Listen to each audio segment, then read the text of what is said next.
Саламатсыңарбы, урматтуу окуучулар? Бүгүнкү сабагыбызды баштайбыз. Сабагыбыздын темасы каратма сөз жана анын тыныш белгиси.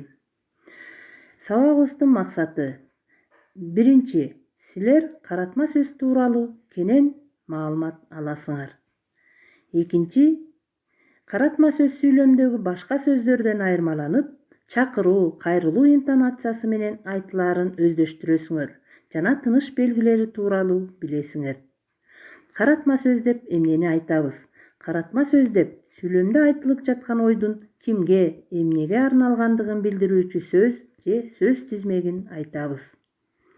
Мисалы: көкөтөй чалга аш бердик манас, ашка аралаш баш бердик манас. Байел, сен качан айылга келесиң? Достор, дайыма ынтымактуу бололу.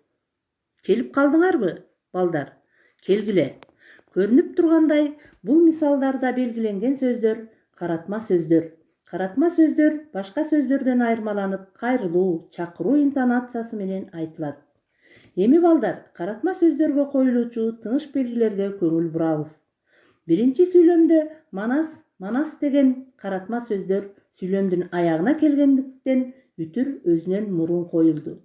Ал эми экинчи, үчүнчү сүйлөмдөрдөгү мисалдарда каратма сөздөр сүйлөмдүн башына келгендиктен үтүр өзүнөн кийин коюлду. Ал эми үчүнчү сүйлөмдө каратма сөз сүйлөмдүн ортосуна келгендиктен өзүнөн мурун дагы, өзүнөн кийин дагы тыныш белги коюлду. Эмесе сабагыбызды бышыктоо үчүн көнүгүүлөрдү иштейбиз. Төмөндөгү берилген сүйлөмдөрдөн каратма сөздөрдү табабыз. Ойлонууга 10 секунд.